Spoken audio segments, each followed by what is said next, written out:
പുതിയ ഡിസൈനുകൾ, ഏറ്റവും കുറഞ്ഞ പണിക്കൂലിയിൽ ഏറ്റവും മികച്ച ഓഫറുകൾ. Only at Regalia golden diamond, Chavakkad. മിന്നൽ ചുഴലിയിൽ ചാവക്കാട് തീരദേശ മേഖലയിൽ വ്യാപക നാശം. ഒട്ടേറെ മരങ്ങൾ കടപുഴകി വീണു. നിരവധി വീടുകൾക്ക് കേടുപാടുകൾ സംഭവിച്ചു. ചാവക്കാട് നഗരത്തിൽ പരസ്യ ബോർഡുകളും പാവറട്ടി പുതുമനശ്ശേരിയിൽ ടർഫ് ഗ്രൗണ്ടിന്റെ ഇരുമ്പ് ഷീറ്റുകളും നിലംപൊത്തി.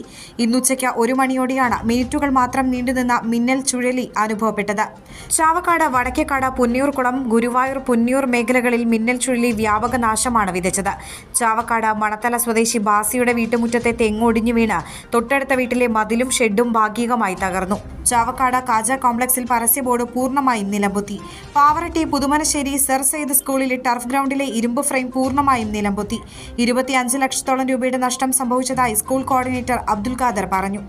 കുറച്ചു മുമ്പുണ്ടായ അതിശക്തമായ കാറ്റ്, ചുഴലിക്കാറ്റ് പോലെയാണ് അത് വന്നത്. ആ കാറ്റിലുണ്ടായ നാശനഷ്ടമാണ് സ്കൂളിൻ്റെ ടർഫിൻ്റെ 2 സൈഡ് പരിപൂർണമായിട്ടും നശിച്ചു.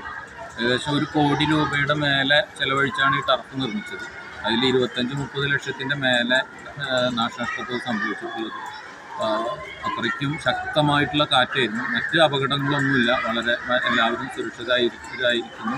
മണികണ്ഠേശ്വരം സെന്ററിൽ റോഡിലേക്ക് മരം കടപുഴകി വീണു. 11 kV വൈദ്യുതി ലൈനിലേക്കാണ് മരം വീണത്.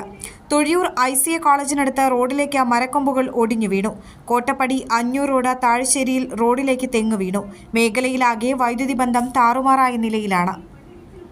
അന്താരാഷ്ട്ര നിലവാരമാർന്ന 100% സംശുദ്ധമായ silver jewellery collections, handcrafted classic silver ornaments, platinum പോലെ silver, Alookkaran silver jewellery, Chettuva road, Chavakkad, Chettuva road, Vadanappally.